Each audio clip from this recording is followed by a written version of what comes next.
Por fin se acercaban las fiestas. La víspera del gran día, los penados no iban a trabajar. Los que trabajaban en la sastrería y algunos otros que fueron como de ordinario, volvieron enseguida al penal ya uno a uno, ya por grupos. Después de comer nadie trabajó. Desde por la mañana, los reclusos solo se habían ocupado en cosas propias y ya no en las de la administración. Algunos se ingeniaban por introducir en el establecimiento nuevas partidas de aguardiente, mientras otros solicitaban permiso para ver a sus amigos y conocidos y cobrar el importe de los trabajillos que habían hecho por su cuenta.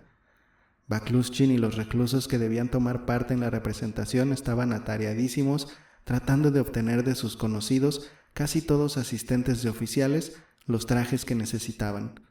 Algunos iban y venían como atareados únicamente porque los otros lo estaban y andaban deprisa. Ningún dinero tenían que recibir y sin embargo parecía que aguardaban un pago. En una palabra, todo el mundo se hallaba a la expectativa de un cambio, de algún extraordinario acontecimiento.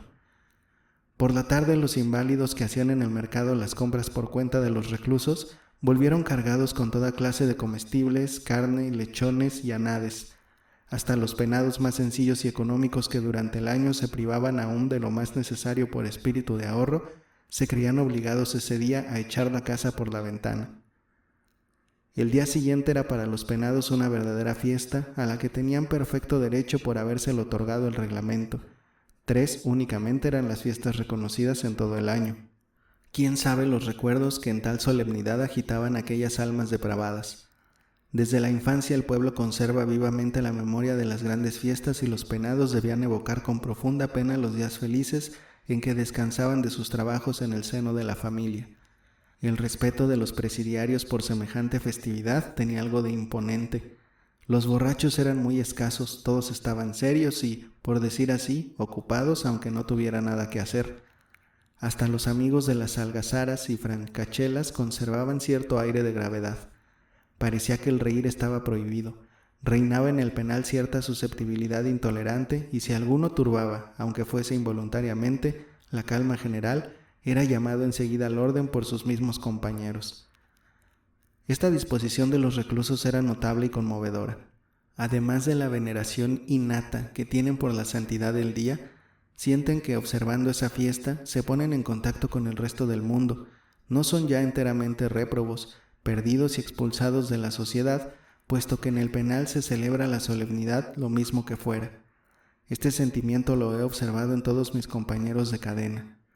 Akim Akimich hacía también sus preparativos. No tenía recuerdos de familia porque, huérfano, había sido recogido de pequeñín y criado en una casa extraña, y a los 15 años de edad sentó plaza de soldado. Tampoco había experimentado grandes alegrías porque vivió siempre regular y uniformemente, en el temor de faltar a los deberes que le habían sido impuestos. Ni era excesivamente religioso, porque su formalismo había extinguido en él todo sentimiento, todas sus pasiones y todas sus tendencias, buenas o malas.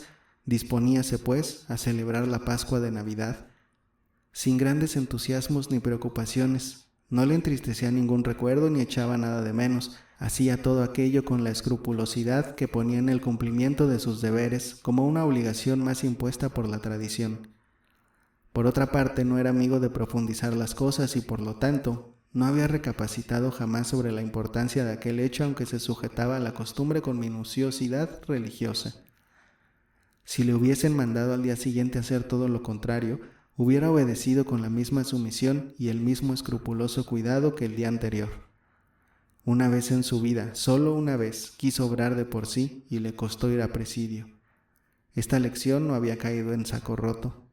Aunque estuviese escrito que jamás comprendería que había delinquido, sin embargo había escarmentado en cabeza propia y se trazó una línea de conducta juiciosa y saludable. No discutir ni razonar sobre nada ni en ninguna circunstancia, porque su espíritu no estaría nunca a la altura del asunto sobre el que se había de juzgar. Fiel observador de la tradición, miraba el lechón que había rellenado de harina de cebada y asado él mismo, pues tenía nociones culinarias. No como un lechón ordinario que se podía comprar y asar como todos, sino como un animal especial, nacido expresamente para las fiestas de Navidad. Tal vez se había acostumbrado a ver en su mesa desde su más tierna infancia y en tal día un lechón y sacaba la consecuencia, de que para celebrar dignamente aquella fiesta era indispensable un lechón asado.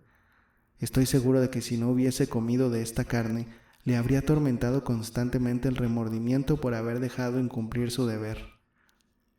Hasta el día de Navidad, Akim llevó invariablemente el mismo uniforme viejo, remendado y raído hasta la trama, pero supe que guardaba cuidadosamente en el fondo de su baúl el nuevo traje que le entregaron 4 meses antes y que de ninguna manera hubiera estrenado antes de ese día. La vigilia de Navidad sacó, en efecto, su flamante uniforme, lo examinó cuidadosamente y se lo probó. El traje le sentaba perfectamente, todas las prendas eran proporcionadas, la chaqueta se abotonaba hasta la garganta, el cuello, derecho y tieso como si fuera de cartón, sostenía alta la barba. El talle recordaba de lejos el corte militar, así es que Akim sonrió satisfecho mirándose y remirándose en el espejito, al que había puesto un marco dorado, y notando que un botón no estaba exactamente en su sitio, se apresuró a corregir la falta, después de lo cual volvió a probarse la chaqueta. Tenía la cabeza bien afeitada, pero, como observase que despuntaban algunos pelos, fue inmediatamente a ver al mayor para que le rasurase conforme a lo dispuesto por la ordenanza. Realmente a nadie se le hubiera ocurrido mirarle al siguiente día, pero obraba para tranquilidad de conciencia y cumplimiento de todos sus deberes. Esta veneración por el botón más pequeño, por la más insignificante franja de cadeneta del hombro y por la menor presilla, estaba fija en su espíritu como un deber imperioso y en su corazón como la imagen de la más acabada belleza que puede y debe alcanzar un hombre que se precie algo.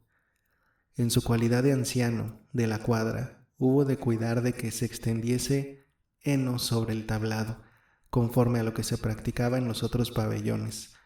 No sé qué significado tenía ese heno en la mesa el día de Navidad. Cuando Akim terminó su trabajo, hizo sus oraciones y se tendió en su camastro, no tardando en dormirse con el tranquilo sueño de la infancia, para despertarse a la mañana siguiente antes de la hora de costumbre.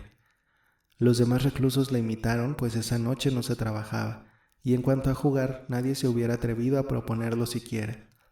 Amaneció finalmente el deseado día. Los tambores saludaron con alegres redobles la aparición de la aurora y el suboficial de guardia recorrió inmediatamente todos los pabellones deseando felices Pascuas a los reclusos, los cuales les contestaban en tono afectuoso expresando los mismos votos. Akim y todos los que habían comprado lechones o anades corrieron a las cocinas, después de rezar precipitadamente sus oraciones, para vigilar el asado. A través de las ventanillas del pabellón, medio cegadas por la nieve, veíanse las encendidas espirales de humo que salían de las 7 chimeneas de las cocinas. En el patio, envuelto aún en la oscuridad, veíanse los reclusos vestidos de punta en blanco que se dirigían también a las cocinas. Fueron muy pocos, los más impacientes los que dedicaron su primera visita a los cantineros. Todos se portaban con decoro, pacíficamente, como en ningún otro día del año. No se oían altercados ni injurias, pues todos comprendían que era aquella una fiesta de amor y de paz. Algunos reclusos iban de pabellón en pabellón felicitando a sus compañeros. Parecía que se restablecían entre ellos corrientes de amistad hasta entonces interrumpidas. Haré notar, sin embargo, que entre los penados no existen verdaderos vínculos de amistad. Es muy raro que un forzado pertenezca a la sección común o a la militar, estreche relaciones con otro. Éramos en general duros y despegados en nuestro mutuo trato, salvo raras excepciones. Yo también salí del pabellón. Empezaba a clarear, palidecían las estrellas, la niebla era densa y el humo de las chimeneas se elevaba al cielo en largas espirales. Varios reclusos a quienes tropecé en el patio me auguraron felices Pascuas y yo les correspondía en la misma forma. Entre ellos había algunos a quienes jamás había dirigido la palabra. Cerca de la cocina me alcanzó un individuo de la sección militar llamándome por mi nombre. Corrí apresuradamente, yo me detuve para esperarle. Era un jovencito de cara redonda, ojos de expresión dulce y suave, y poco comunicativo con todos. No me había hablado aún desde mi ingreso en el penal y hasta entonces no reparó en mí, ni yo en él. No sabía cómo se llamaba. «¿Qué quiere usted?», le pregunté con cierto estupor, al notar que me miraba con tamaños ojos y riendo estúpidamente pero con expresión de júbilo. «¿Qué he de querer? Pues que hoy es día de fiesta», contestó. Comprendí que no tenía nada más que decirme y le dejé, entrando en la cocina. Después de aquello casi nunca nos volvimos a encontrar, y hasta el día que salí del penal no le dirigí la palabra. En torno de las llameantes chimeneas se apiñaban los reclusos, vigilando cada cual sus guisos y asados. Los cocineros preparaban el rancho diario porque la comida se anticipaba algunas horas. Nadie, empero, había comido aún porque se guardaban las conveniencias y el ayuno no cesaba hasta la llegada del pop, que era esperado de un momento a otro. No era todavía el día claro cuando oí gritar al cabo de guardia de servicio en la puerta del recinto: cocineros! Estas llamadas se repitieron sin interrupción durante 2 horas. Los cocineros acudían a la puerta para recibir las cuantiosas limosnas que casi todos los vecinos de la ciudad nos enviaban, consistentes en panecillos blancos, hogazas, rosquillas, galletas y otras pastas dulces. Entre estos regalos había numerosos panes de flor de harina, pero no escaseaban tampoco los de calidad más inferior y changi, negros, recubiertos ligeramente de crema agria. Era este el regalo del pobre al pobre, por el cual gasta el primero su última copeica.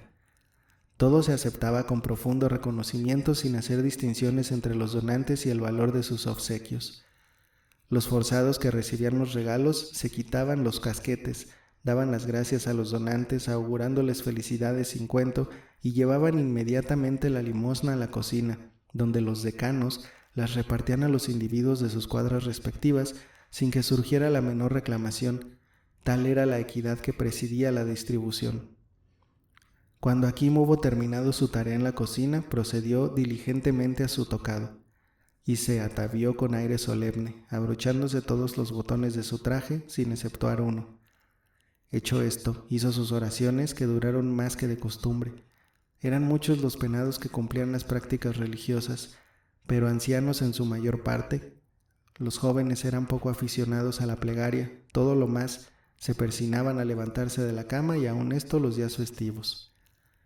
Terminada su oración, Hakim se acercó a mí para felicitarme y le invité a tomar el té conmigo. Aceptó el convite, pero a condición de que había yo de compartir con él su lechón asado. Poco después llegó Petrov, también para felicitarme. Creo que ya había bebido y no prolongó su visita más de 5 minutos. Entretanto se hacían en el pabellón militar los preparativos de rigor para recibir al pop. Este pabellón no estaba construido como los demás y las camas se extendían a lo largo de las paredes y no en medio de la cuadra como en los nuestros, de manera que era el único cuya parte central no se hallaba obstruida. Probablemente le habían construido de aquel modo para poder reunir a los presos en caso necesario.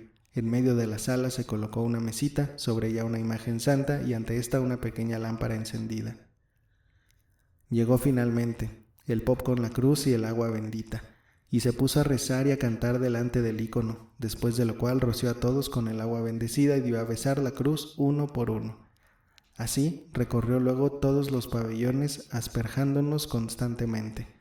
Cuando llegó a la cocina elogió el pan del penal, que, por su elaboración excelente y su cochura insuperable, era muy codiciado en la ciudad.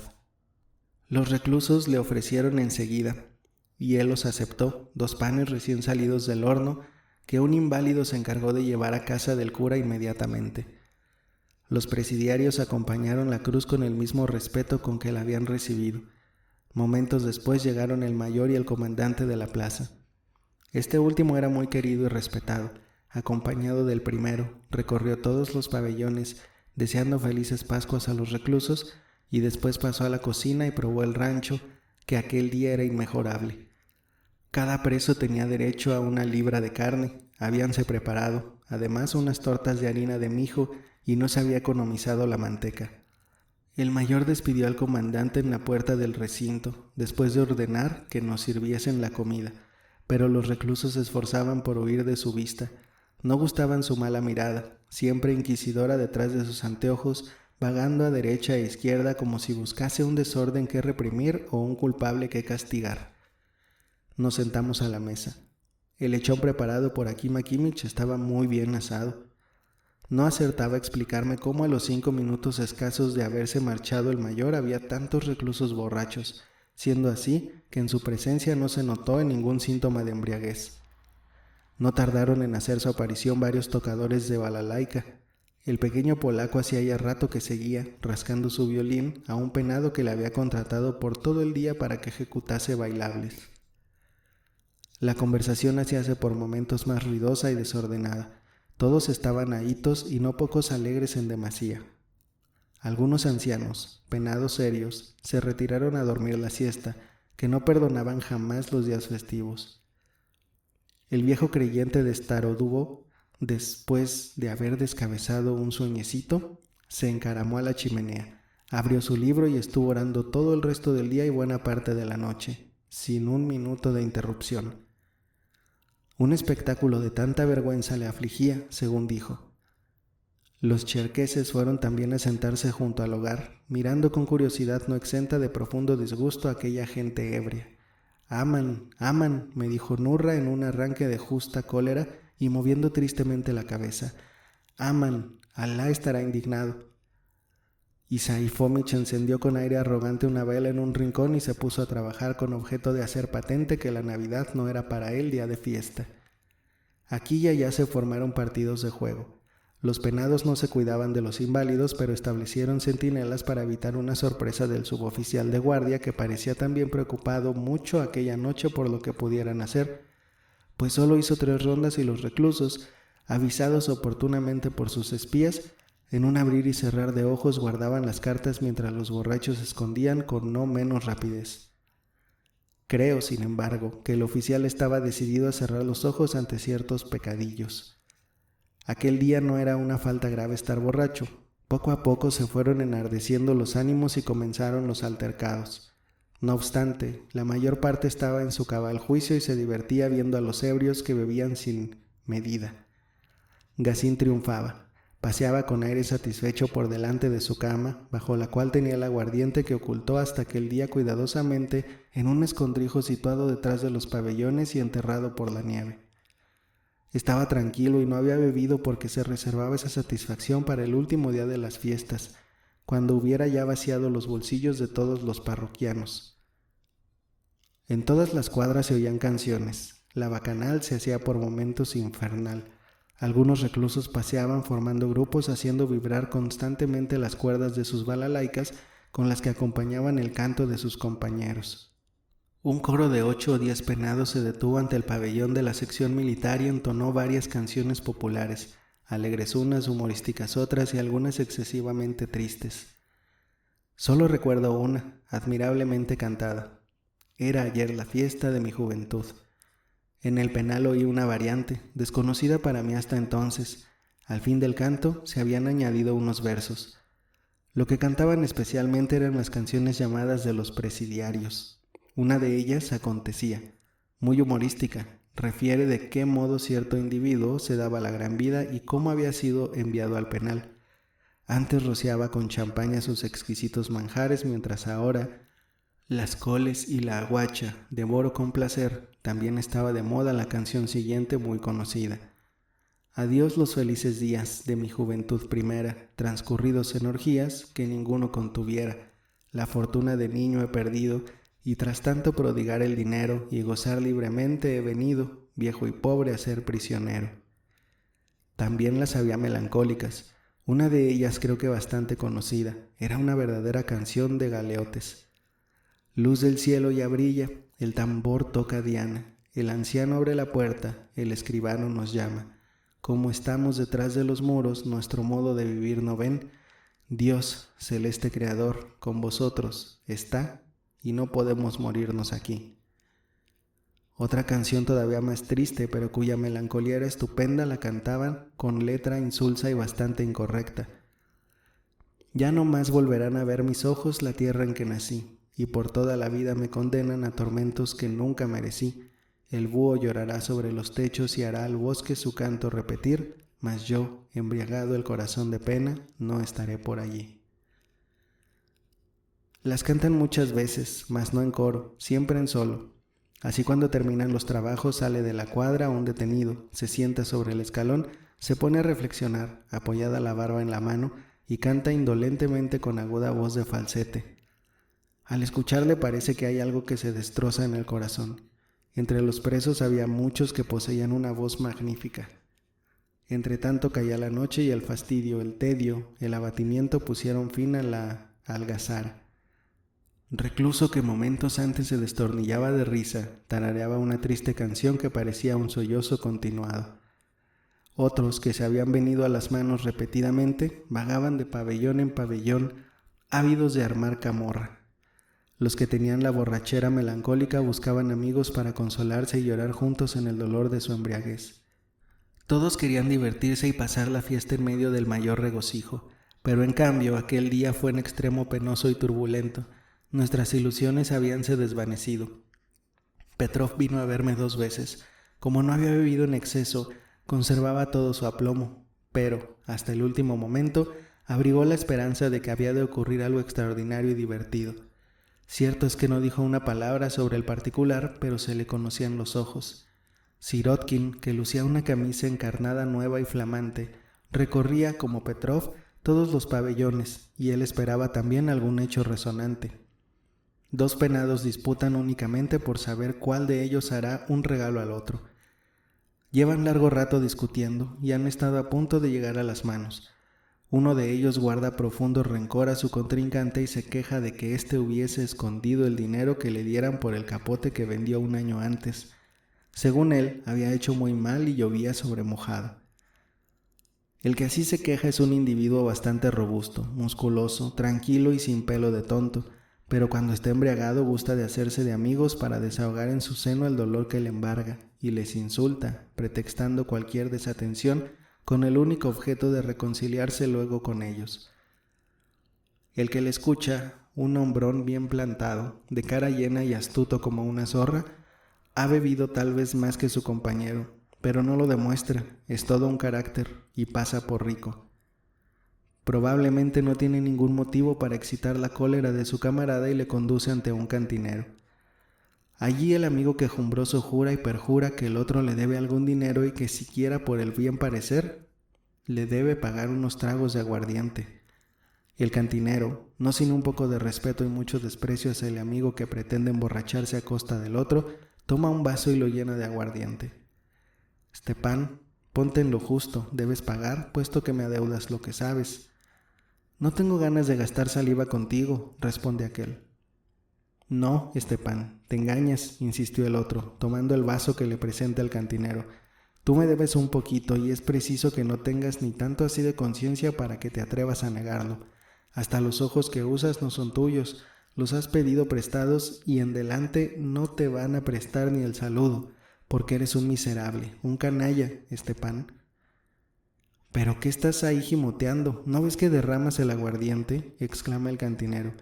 Ya que te lo regalan, aprovéchalo y acaba enseguida, que no voy a estar aquí todo el día esperando a que apures el vaso. Beberé, pero no porque te tenga miedo, ¿sabes?, responde el interpelado. Felicísimas Pascuas, Stepan Dorofeyich, añade dirigiéndose al que acababa de llamar canalla. Ojalá vivas 100 años sin contar con los que ya tienes. Bebe, da un chasquido con la lengua, respira con satisfacción, se sienta y prosigue en tono serio y grave. La verdad es que he trasegado a mis tripas demasiado aguardiente, pero se acabó ya la broma. Dame las gracias, Stepan Dorofeyich. No hay de qué. ¿De manera que no me quieres dar las gracias? Eres un canalla, y voy a contar a todo el mundo lo que me has hecho. Escucha. El que me va a escuchar eres tú, pedazo de bruto, exclama al fin Stepan, perdida la paciencia. Dividamos el mundo en 2 partes. Tú te tomas una y yo otra y me dejas en paz por todos los días de tu vida.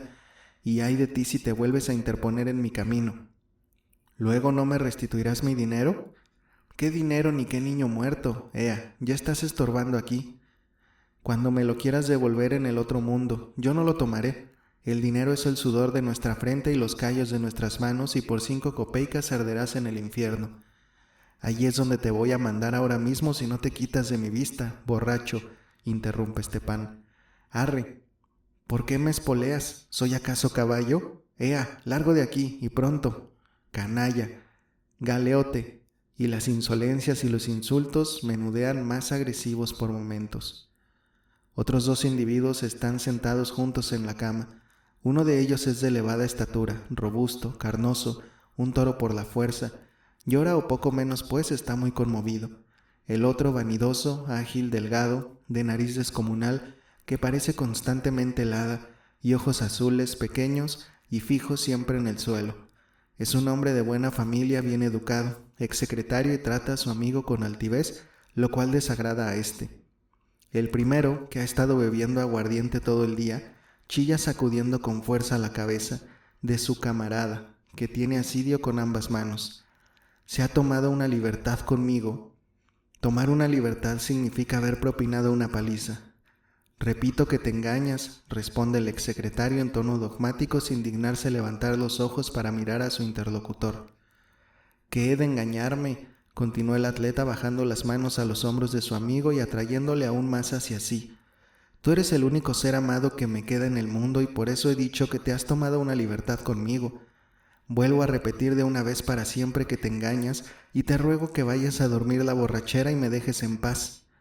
El amigo corpulento retrocede tambaleándose, mira al exsecretario con aire socarrón y acercándose de pronto, le descarga una bofetada terrible. Así acaba la amistad de aquel día.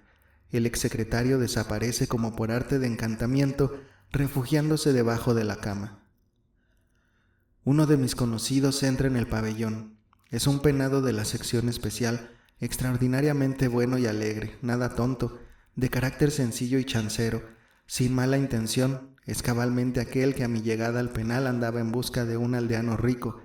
Declaró que tenía amor propio y acabó por beber de mi té.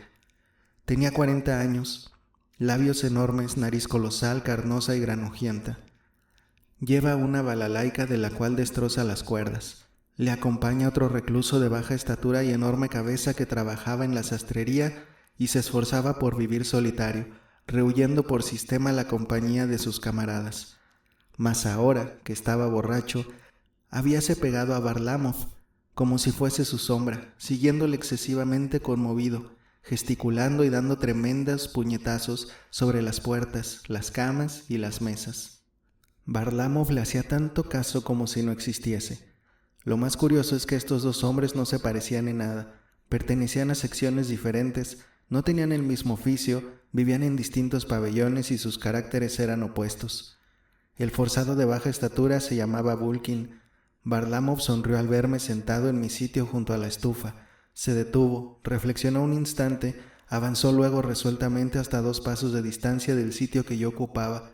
Volvió a detenerse, templó su guitarra y cantó en tono de recitado.